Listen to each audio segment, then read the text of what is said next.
Hello, everybody. It's me, Ross, and welcome back to another edition of Meet the Opposition. Today, I'm joined by Matt from the New York Talk podcast. Rotherham fan and town take on Rotherham at Portman Road. Under the lights, Tuesday night in the cold of November. Matt, thank you very much for joining me. Welcome to the show. Rotherham doing what they do best, pretty much win games in League One. The 5-1 win against Sunderland, the 4-1 win against Portsmouth. A few little dodgy results in there, but how would you assess your season so far? It's gone better than we expected. Sitting second nearly at end of November, sorry. We are historically a club that starts very, very slowly, and we tend to have a good Christmas. We might dip in February, and then we come strong at the end of the season. For us to start well at the start of the season is unheard of. It's something like as best starts as the 50s, and we're not, we've not been top of league yet. You know what I mean? It's not like we've ran away with league or things like that. So it's interesting to see how it plays out. Are we going to have our standard later season, how we normally goes? We had us run and it's going to fall through. Everything looks good. We've got squad depth. The players who are starting to playing well. There's consistency. It's difficult, really difficult not to get carried away at the minute because everything just looks right. And being a Rotherham fan, being a football fan for all these years, I just know that something's going to go wrong soon. It's just going to be a question of 14 games unbeaten now. How are we going to react if we do lose at some point, which we obviously are at some point? How are we going to react? That's our next big question, really, in our season. How are we going to react when the inevitable loss comes, whenever that may be? Yeah, indeed. And looking at your results, unbelievable run. And the question will be, as you said, when will you see that first defeat after that many times? I'm sure you're hoping it won't be at Portman Road on Tuesday night. Well, before we get into the team, I actually want to talk about, our past games against each other. There have always been, tough games for town in the last 5 years or so. The Matt Crooks game where he scored the brace and he just bullied our defenders, bullied the whole team. Of course, you haven't got him anymore, but you've got some other key players in there. But what sort of game can we expect? Is it going to be a tight game or is there going to be goals flying in, do you reckon? It should. It's difficult. We are one of the top scorers in the league. I think we are the top scorers. I think you guys are top scorers. We're behind you. But for you guys, you'll leave the back door open a lot. Our back door is, for the most part, kept shut. We conceded against Cambridge on Saturday, but it was a lovely goal they scored. Similar to Sunderland, when we conceded Sunderland, it was a very good goal. We aren't at the minute conceding rubbish goals, which is obviously a really, really good sign. Our defensively, the way we set up is brilliant. We've got a back three who play most of the time, but if one drops out, we have got a sort of good standing. The squad depth. On paper, we should win 2-0, 3-1, something like that. Based on how our goal record is and your goal record is, it should be something like that. We've been scoring as chances. If you look at our XG in this league, is comfortably the best. It's ridiculous compared to everybody else. It's crazy how good it is. And up until we lost to Fleetwood in, I think, September, when we lost 4-2. And since then, we've started putting the ball in the back of the net properly and stop considering that's at the moment that's been the turning point of our season. We just look so good defensively. There's obviously going to be moments because it's League One, they're not perfect defenders. It shouldn't be a goal fest. It shouldn't be 4-4, 3-2. It shouldn't be, but eventually it's going to be. You know what I mean? This run can't continue forever. And Ipswich, from the outside, looks like you guys are sort of chalk and cheese. You could put in the performance of the season tomorrow and do us 3-0. But we could do you 3-0. You seem like one of those teams, really, from the outside. Yeah. Well, I'll get your prediction later on in the show, and I'll give you my thoughts as well, because in my head, I'm going a goalless, boring draw. Heart goes, we may nick it, but we'll get into that later. Let's talk about the possible starting 11 for Rotherham, the key players. So bottom of the screen is what you think could happen.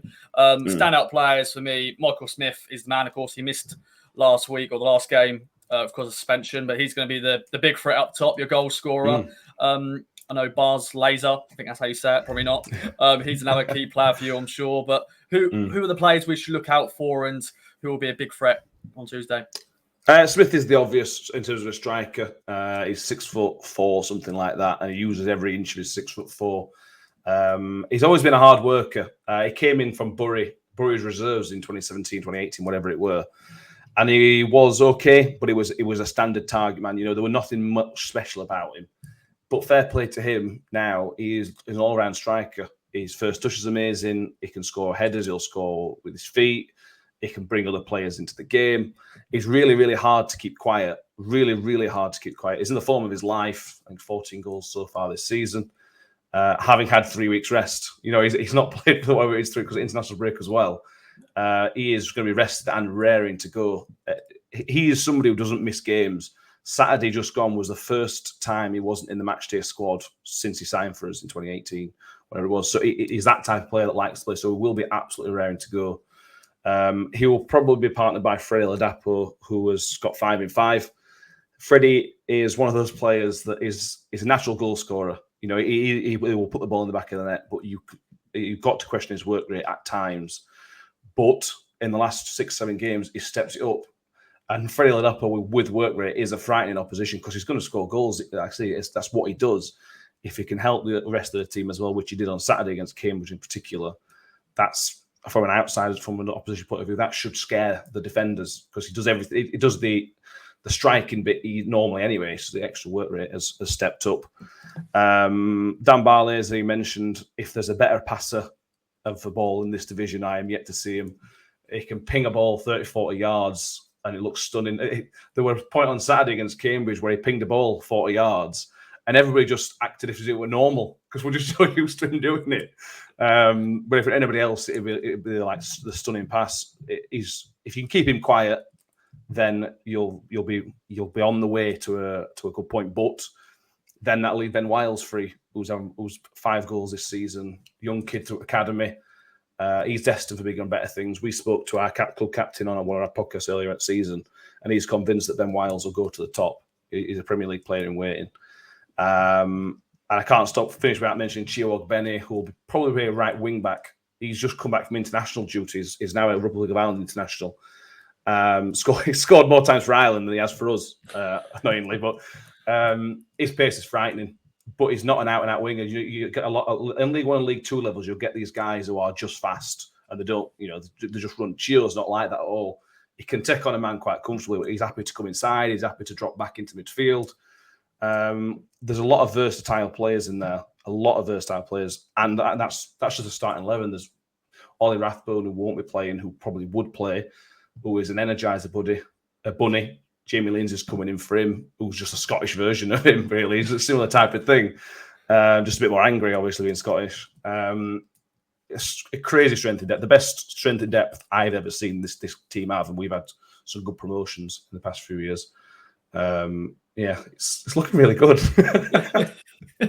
Or unfortunately, you've got the tag of the Yo-Yo Club, going League One, the Championship, and all that sort of stuff. But you make it work, and you're having another great season. And your away form, what's your away form like? And do you change a little bit when you go away from home, or is it just same old story? Just do what we know best.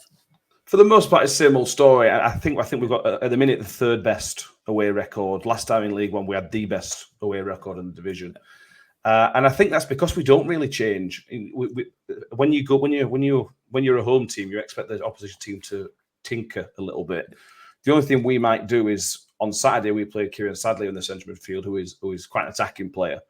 I don't think we'll do that against it, but that's more because it's Ipswich, a new team, rather than it being an away game. If we played Cambridge away, I don't think we'd be scared to do that type of thing. And I think that scares people. We went to MK Dons in whatever that were, October, and we just went at them. We just got at them, and they didn't like it. And teams don't like it when you're at home, and fans don't like it either. It gets the fans back up a little bit, and you can feel teams pressure build, and that we just feed off that.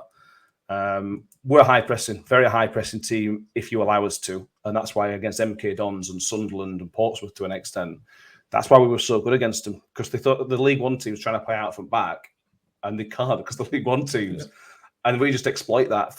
I've mentioned Freddie and Smith. Smith will run all day long, Freddie will do that, midfield will do that. If you try and play out from back, it will be a long night because we are excellent at pressing. Yeah, I was expecting a long night anyway. Now just speaking to you, I'm like, oh my God, this is going to be a terrible night under lights. And it's time for predictions. What do you think then? What are you going for? What's your head going? What's your heart going? What do you reckon? I I'm going to go 1-1. I went on our podcast 1-1. I've talked us up. I know I've talked us up. I am definitely getting carried away. Lovely point. Take that. Yeah. Take that now. Take that now. Yeah. I think you'll be up for it because of our tag of being this team. We've got this idea when we played opposition managers that we are a championship team according to every other manager we play. So we are almost a benchmark for other teams. Right? If you can get a result against Rotherham, then that's a good result. And we're not used to that. That's a strange tag for us, to be honest with you. But that's the way it sort of seems. Every time we don't win, it's a great result from their managers sort of talking about how amazing the result is. And I know Paul Cook's, I know you've had your inconsistencies, but I like Paul Cook. These type of games, I think he can get players up for if he sets you up right. That's the key thing. You know, if he sets you up right and you don't pass out from back, I think I can see a 1-1. If you could pass out from back, then you could be talking 2-1, 3-1 to us. But I'll go with 1-1 to temper my own enthusiasm. To be fair, I think a lot of people will take a point, definitely when it's Rotherham coming into town. It's a shame, as we're speaking off air, it's a shame it's a Tuesday night. If this was a Saturday, I'm sure you guys you'll bring your hundreds, your thousands. But it's just one of those things, how the fixtures come out. Is there anything else you'd like to add before we wrap up? I don't think so, no. I think it's a big game for both clubs. I know you guys, you need to start picking some results, and like I mentioned, it's not a benchmark performance if you beat us, but an important marker in the sand. And same for us, Ipswich pre-season, we all thought they were going to be up there. I still think you'll be in around playoffs anyway. You're not going to be far off anyway once it all clicks properly. If we can take 3 points off you, it's not November, but it's still sort of a 6 point. It's still a playoff 6-pointer almost. If we take points off you or vice versa.